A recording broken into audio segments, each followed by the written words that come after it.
Foreign Secretary, great to see you. You will be in the room tomorrow for this historic meeting between the Prime Minister and President Trump. What does the UK want to get from this meeting? Well, look, in the end, this is the first meeting that the United Kingdom is obviously having with our American friends, where Keir Starmer as Prime Minister and Donald Trump are sitting down. Now, the truth is, I was with the Prime Minister in Trump Tower back in September. We had won an election. He had not yet won an election. And there have been a lot of phone calls in that space of time. But we're meeting at a time of war in Europe. The United States and President Trump intent to bring that war to an end. There are fundamental questions that sit within that. How do we get an enduring peace? How to ensure that there's a US backstop to any security guarantees? How do we ensure that President Zelensky and the Ukrainians are part of any future negotiations with Russia? And of course, as you would expect, the UK and the United States do have a special relationship that is underpinned by strong defence collaboration and strong strategic intelligence collaboration. And so when we're sitting with the United States, our assessment of things on the ground and indeed of the security challenges that the world faces is a shared assessment, and there will be some detail in that conversation. Now, the Prime Minister has made it clear that if we get what looks like a sustainable peace deal, we are prepared, along with France, to put boots of our soldiers on the ground, but subject to what he calls an American security backstop. What do we mean by an American security backstop? Well, a backstop can be different things and in different theatres of conflict. Are we talking about basically air power being available to us, or naval power, or both? What is it? That is part of the discussion. In part, of course, it's about troop deployment, and that's troop deployment across Europe and across the NATO family. One. Yeah. But hang on. America has said they will not deploy, so it's not across the NATO family because America will not deploy troops. Well, let me finish the point, Robert. In part, it's about troops. America has been clear on troops in Ukraine. But of course, America does have troops, many, many tens of thousands of troops in Europe. That's hugely important because Poland, the Baltics and others would want to ensure that they're not putting troops in Ukraine and they're not covered in their own backyards in their own country. So that's one.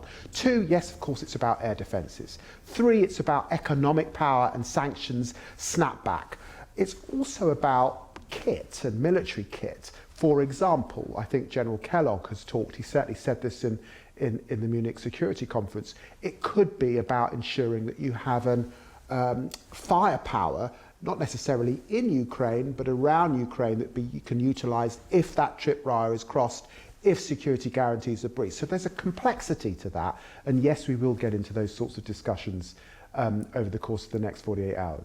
And just in terms of this controversial minerals deal, which looks close to being agreed between America and Ukraine, where America takes ownership of these rather precious minerals, presumably we would see this as a good thing, because if America has an economic interest in Ukraine, then they're much more likely to defend Ukraine.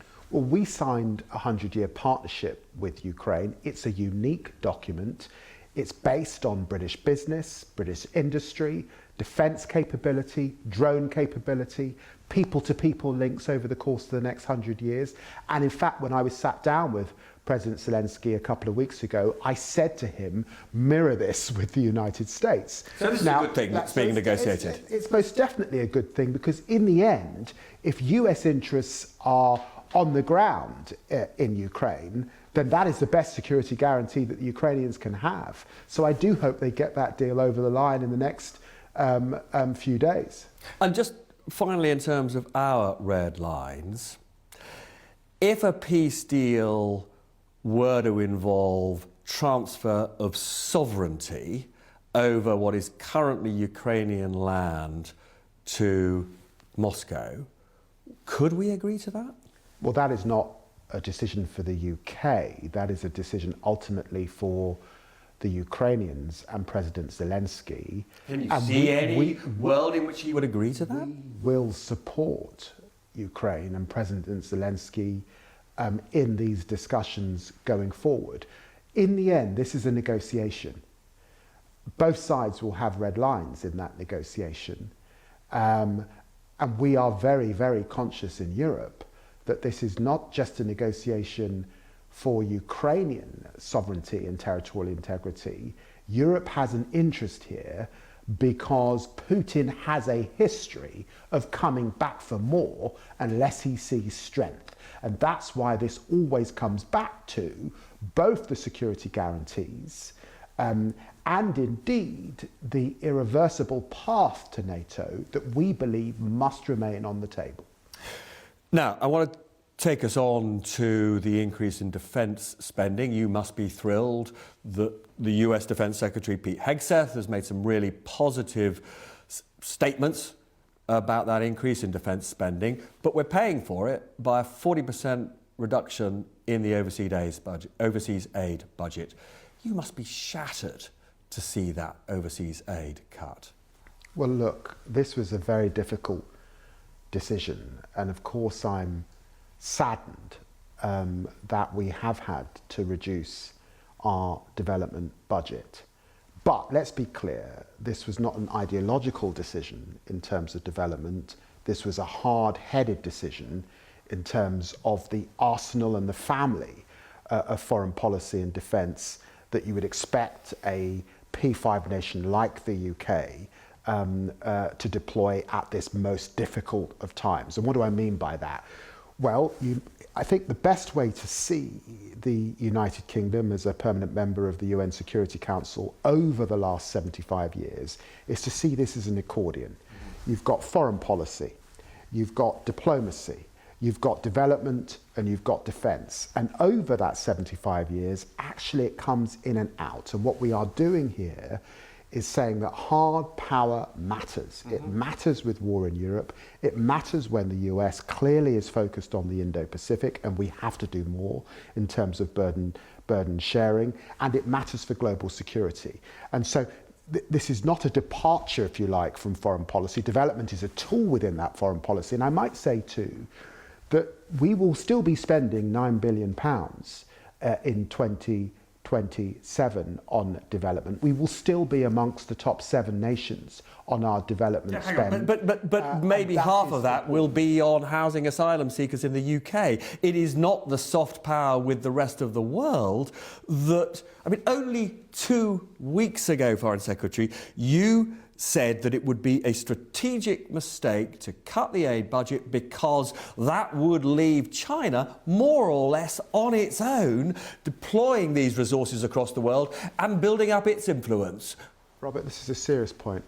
What I said is that I thought that the decision of the last Tory government to abolish DFID, which led to cliff edges, to put the money into a black hole was a huge strategic mistake. That is not the decision that the UK government has just made. The UK government has made a decision to put funds into hard power, hard foreign policies, the absolute opposite of what the Tories... It's not development funding.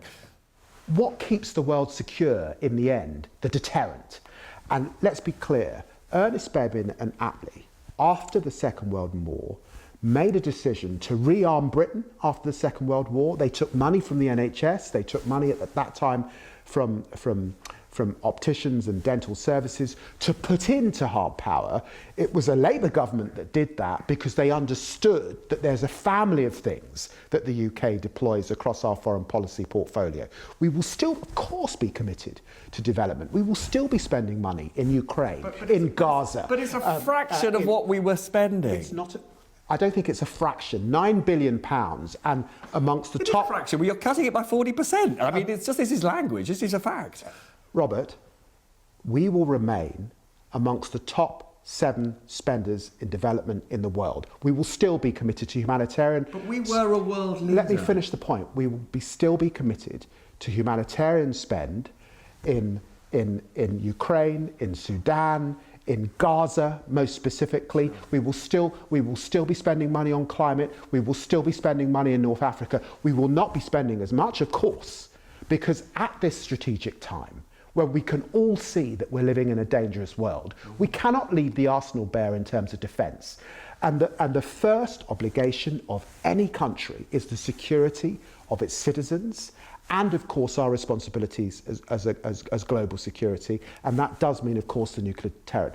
Those are the hard-headed decisions you make when you are in government, and that is what we've had to do. And we don't make that with any joy, because these are very, very serious decisions, and I accept that. So of course I would like to spend more on development. But if I look across the last 75 years, actually, in that accordion, it's gone up and down as Britain has had to make careful decisions about how much it spends on hard power, how much it spends on soft power, how much it spends on diplomacy. And this is not a decision that suggests that the United Kingdom is shrinking from the world.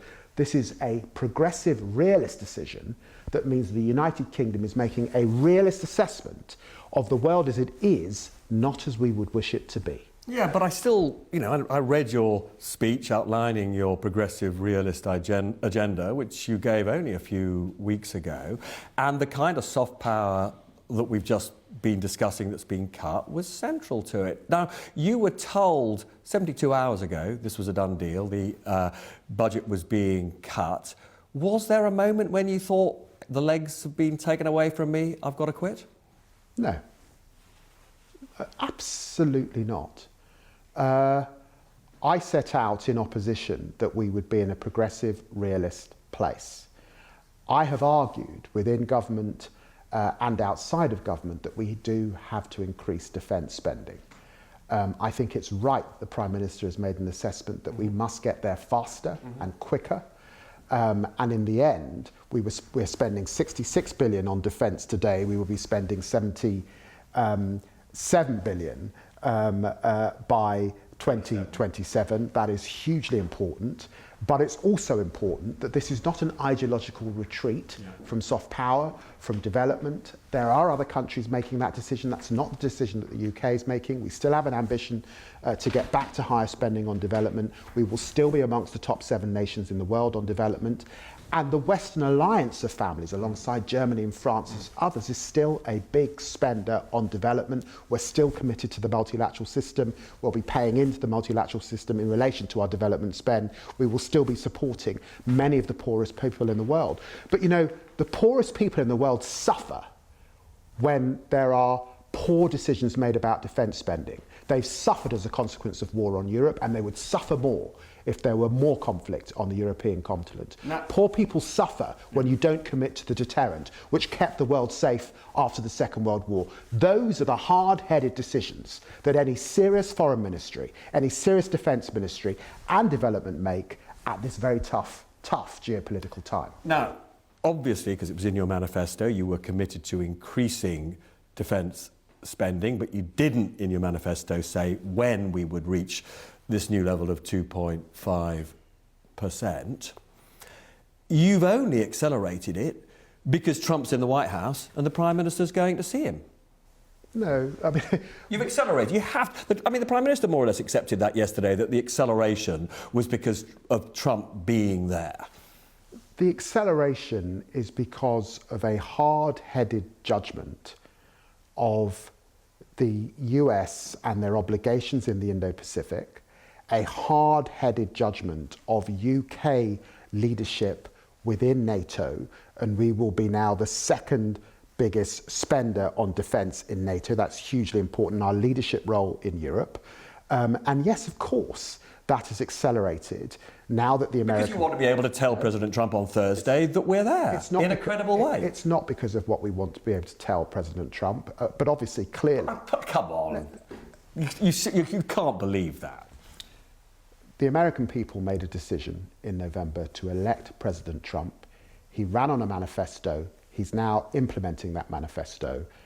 As night follows day, you could trace the path on America's obligations in the Indo-Pacific and their reorientation in relation to Europe.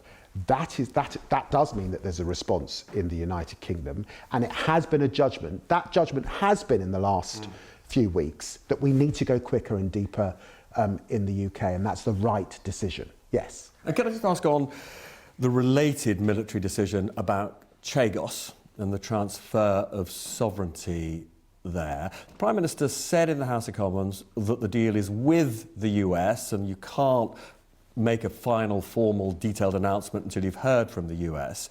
But does that mean if President Trump says to you, we don't like this deal, that you'll tear it up?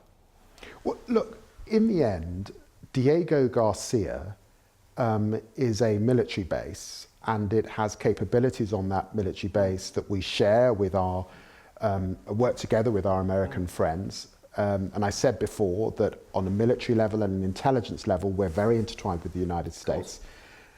We struck a deal. After striking that deal, there was a change of government in Mauritius, and the new government in Mauritius had to have time to look at the deal. And there has been a change of government here in the United States, and the United States administration have had time to look at the deal. I still believe it's the best deal. But does President Trump have a veto? Well, if President Trump doesn't like the deal will not go forward. And the reason for that is because we have a shared military and intelligence interest with the United States, and of course they've got to be happy with the deal, or there is no deal. And just to be clear, do you know where the money for the deal, if it goes through, which budget it comes from? Does it come from your budget? Does it come from the defence budget? Where does it come from? If there's a deal, then we will set that deal out as you would expect in the normal way, and people will be able to scrutinise the deal. But some of the figures I've seen knocked around are way off the truth. Yeah. I mean, I've also done some of it.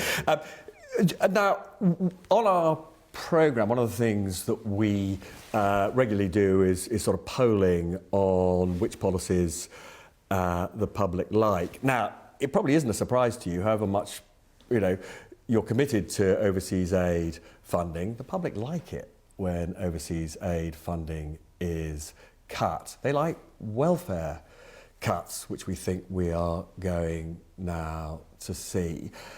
I mean, there's a slight sense with this government that you're sort of being bossed around by opinion polls, and some would say the sort of Nigel Farage agenda. Well, look, the polls also suggest and confirm in terms of numbers and money that the British public are amongst the most generous in the world when it comes to overseas giving, particularly where they see people in need. That's the first thing, and let's assert that.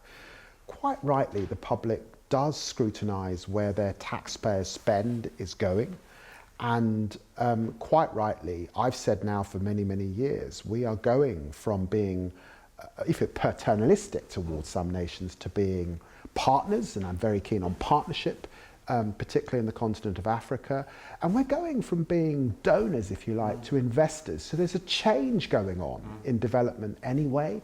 There needs to be more philanthropy, more private finance, as well as taxpayer spend. And Britain can lead that debate, I think, in the global community. And I think many people recognise that that's the right thing to do at this time. Now, we're almost out of time. I wanted to ask you a sort of slightly more general question about the world we are now in. This world of the so-called strong men, whether it's Donald Trump here, or Putin, or President Xi. You're Mr. Reasonable. Do you think that the sort of reasonable politicians of the world are now redundant? Oh, look, I think that leaders will always have different characters, but if you look back at the last... But the way that these people are now carving up the world, according to their sort of... I think this is a bit caricature, Robert. Okay. Look, and why do I think it's caricature? Attlee was strong. Mandela was strong. Roosevelt was strong. They don't quite meet the caricature you've set out. No, but the truth is, when you look across the world, you will have different styles of leadership. Part of the British nature is responding to that style, however it is presented, and we will continue to do that. And just as, different politicians have worked together in Number 10 and the White House of different political parties. You had Nixon and Wilson, you had Attlee and Truman, very different characters, Lyndon Johnson, Thatcher and Reagan, right across, Blair and Bush. Let's look at the big Trump thing. So Trump and Musk are doing this thing of breaking things to make something else. Can we learn from that model of breaking things? Look, let's be clear. The British Labour Party has just won an election with a significant majority on two issues: growth and migration, dealing with a broken migration system. The US has just won an election, and President Trump has done extremely well in winning his election on the same issues: growth and migration. He's approaching it completely differently well, from us, of course he is, though. because he's not ideologically in the same place that we are in. We're different countries, with different political rhythms. But the point is... So we're not going to break things to follow his example. The point is, Robert, you know that the story of the last period really began in 2008. It began with a crash that affected working class communities across the Western family. We're still in that cycle. We're still in an election cycle where our populations are pretty intolerant. They want a bit of revolution. They want to see change. And just as they want to see change in the UK, they want to see change in the US. And by the way, they'll kick us all out very quickly if they don't see it. That's the cycle we're in. That's what we've got to respond to. And actually, when I sat with Trump back in Trump Tower in September, there was a lot of common ground. He wanted to understand how we had won. He wanted to run through the numbers, and he was very focused on the so-called red wall, because he saw those issues as commonality here in the Rust Belt and Middle America. But you're not going to dismantle the Foreign Office in the way that Musk is dismantling everything over here. The Foreign Office and our diplomacy and our diplomatic network, alongside defence, alongside development, at this point in time, has to go from strength to strength, because not just the UK, but the European family, the NATO family, the global community needs that. We need to keep the world safe, and that means investing in deterrent, and it means peace through strength. Foreign Secretary, as always, very good to see you. Thank you. Be sure to like, subscribe and turn on all post notifications to catch the ills, spills and thrills of the mad, mad world of politics.